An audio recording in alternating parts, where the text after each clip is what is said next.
This week's short is brought to you by Food for Vitality. And now, here is Reginald Q. Farnsworth. Thank you, Isaac.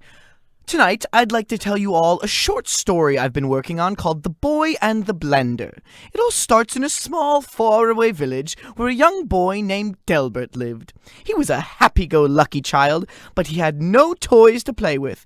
That was until one day when who should arrive at his door but jolly old St. Nicholas himself. Ho, ho, ho! Santa, it's Easter. What the hell are you doing here? Well, Dilbert, you live in such a strange, far-off place that I have to make all my deliveries here early. As a matter of fact, this is the very first house I'm visiting this year. Oh, wow. Santa then produced a bright green package from his giant sack of presents and gave it to young Delbert. Wow, an osterizer. Now, you're gonna have lots of fun with that and find lots of good uses for that, aren't you? You bet, Santa. And off Santa went, as merrily as he had entered. Ha ha ha!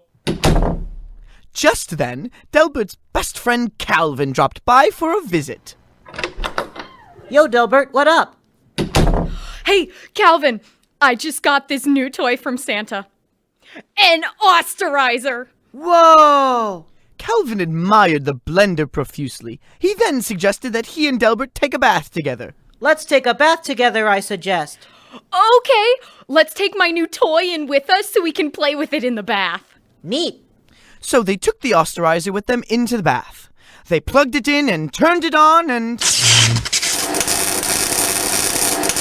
Well, you can't say you didn't see that coming. Anyway, as they sat in the bathtub, burnt to a crisp and near death, these were their final words. I think we learned something from this, Delbert. We sure have. First off, never bathe with another person unless they buy you dinner first. And second, never play with electricity. The end. I'm still working a few bugs out of that story. I might change the ending so that instead of essentially being deep-fried, the boys, upon turning the blender on in the bathtub, find themselves transported 13 minutes into the future, where they inherit 5 million rubles.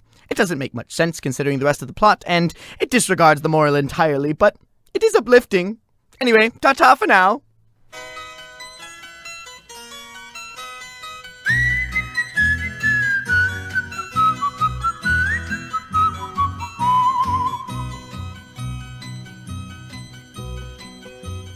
How many kinds of sweet flowers grow in an English country garden?